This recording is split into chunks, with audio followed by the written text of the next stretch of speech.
Do you remember this video? Well, around a year later, we're making a part 2 of this video.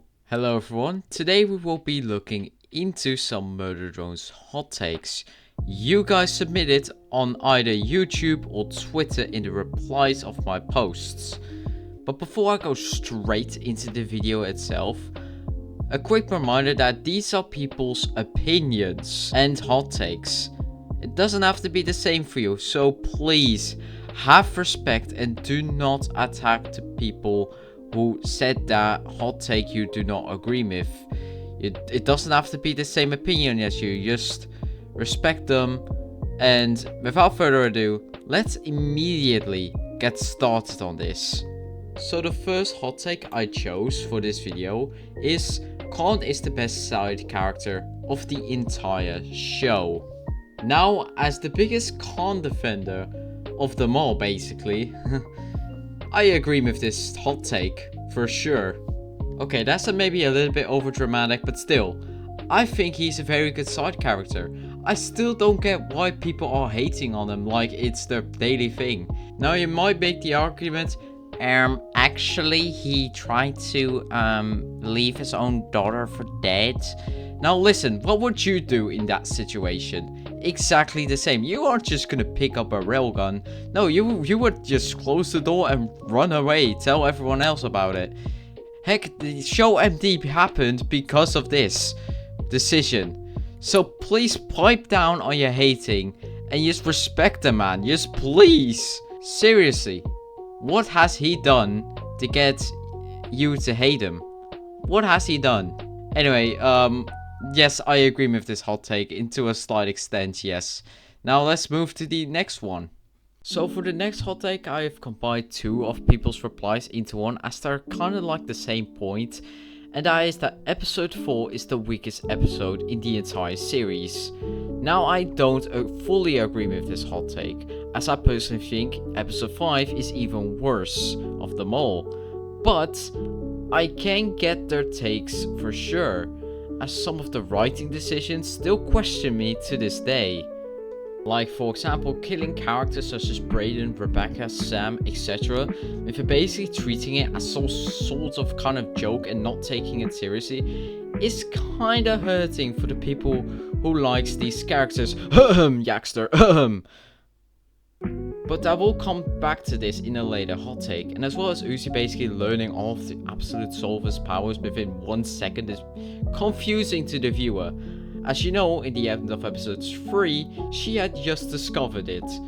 But I will also come back to this in a later hot take.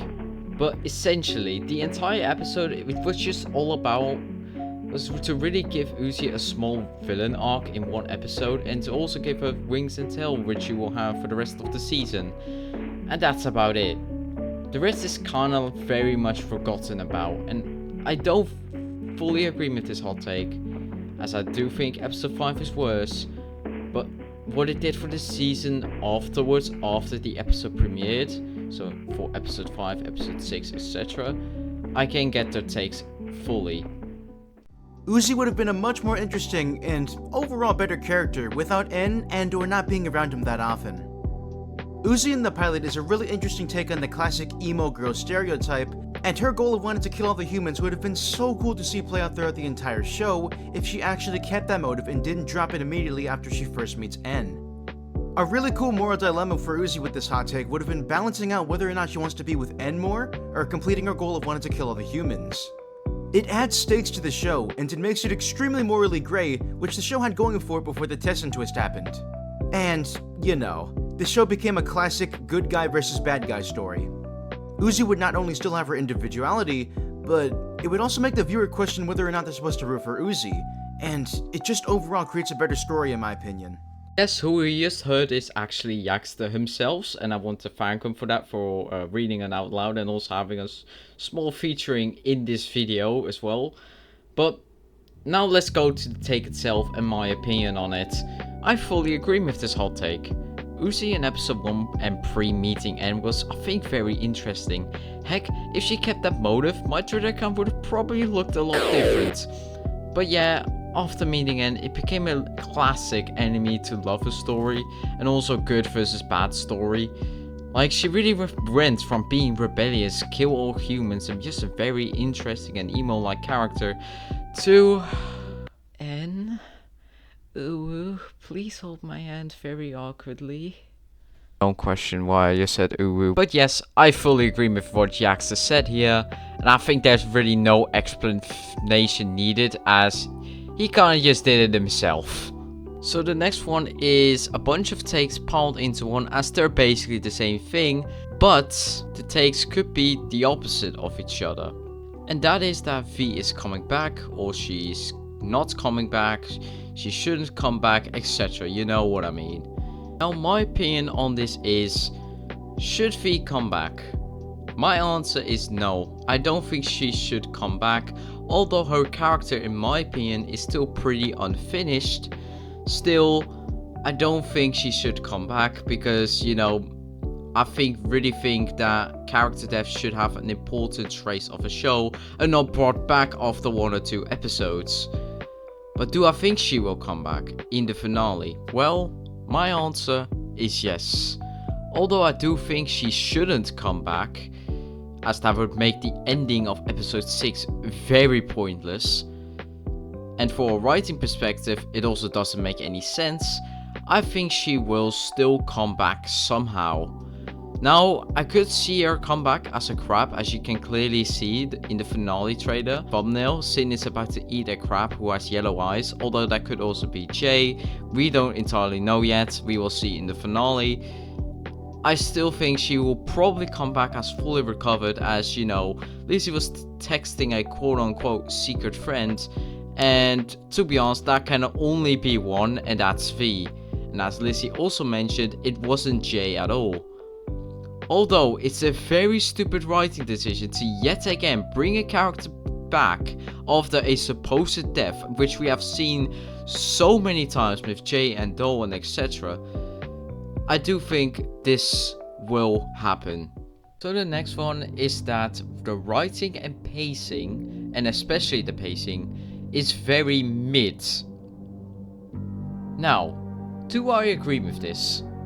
Yes. Although I wouldn't call it mid, I would just call it very awful sometimes. Like what a Twitter user he mentioned is what is especially bad are the time skips.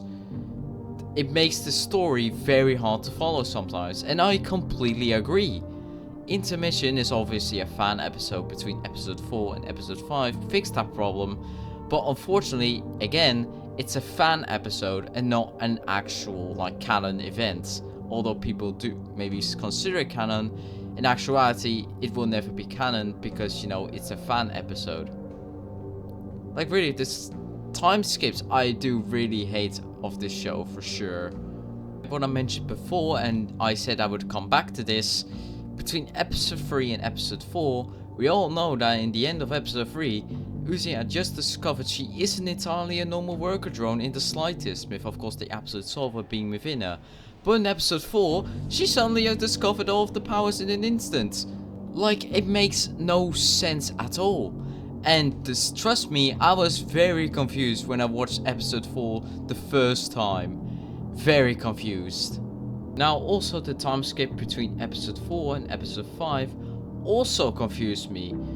As Uzi explained, N passed out because the solver was trying to delete his memories. But why don't show it then? And only tell it? Like seriously, I don't mind if episode 4 was maybe delayed for a couple of weeks, if it showed that N suddenly passed out with the solver as reason, as maybe a cliffhanger.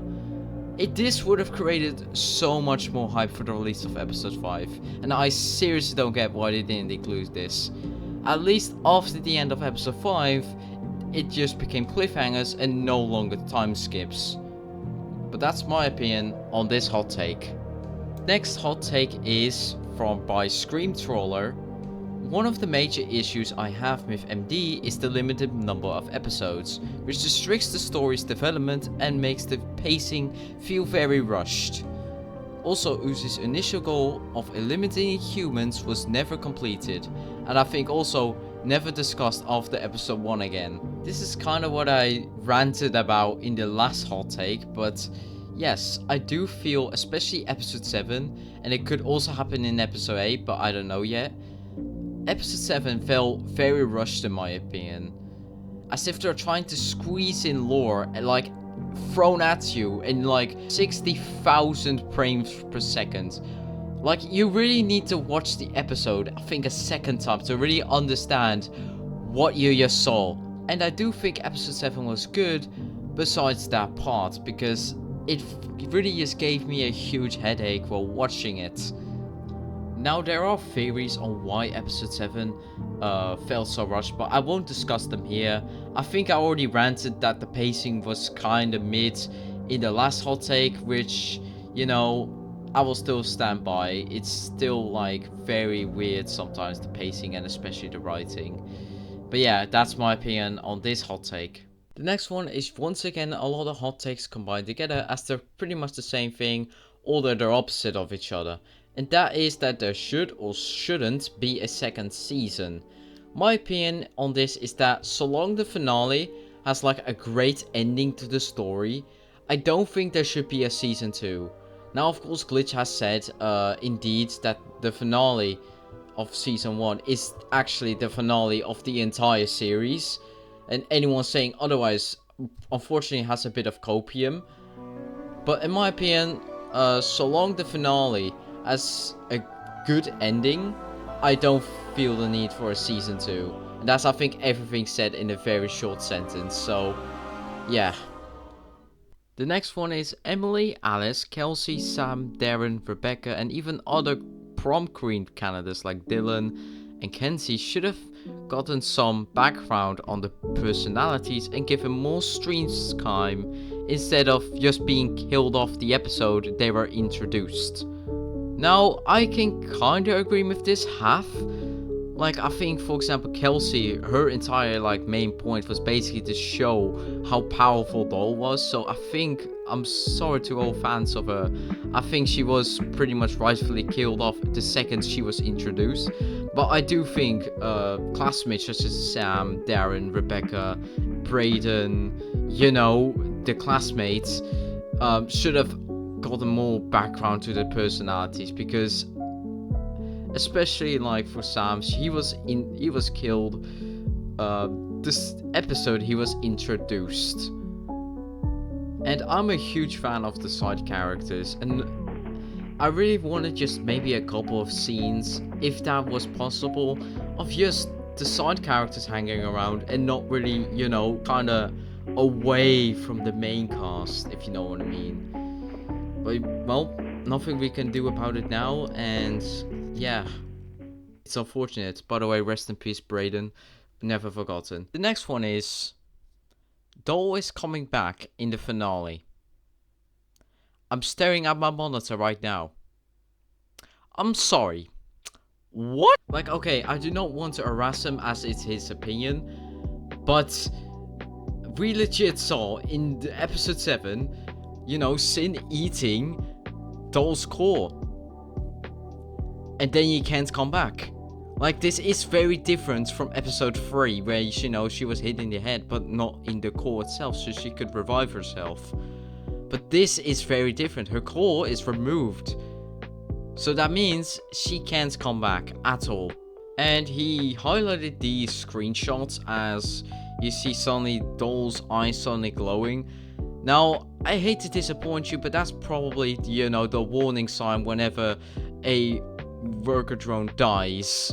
So I'm sorry, it's a very, how should I say, interesting hot take, but I hate to disappoint you. She is gone for good, and I think most of us can agree on that. And last but not least is one by AJ Cosmic, and that is that Murder Drones isn't the best indie show. I know, shocking. Now, this is more personal. If you think it's the best show, that's completely on you. This is more of an opinion than an actual hot take. And if you think indie shows such as Hello the Boss Has Been, Lackadaisy is better than MD, that's completely fine, and that's completely on you. So long you do respect the others that maybe prefer this or that, you know, you do have to respect people's opinions. And please do not like attack other people just because they have a different opinion than you, because you know that's not how the world works. But yeah, this is more of a personal thing. My opinion is that MD is, I think, the most, like, I feel the most connected to. If it is the best, probably not, but I just feel the most connection to, if you know what I mean. But yeah, that was the last hot take. Thank you so much for watching this video, all of you who watched it. Please subscribe. I'm really trying to aim for that 600, so it would be extremely appreciated if you subscribe. Let's see if we also can maybe hit 20 likes on this video. And yeah, see you guys later. Goodbye.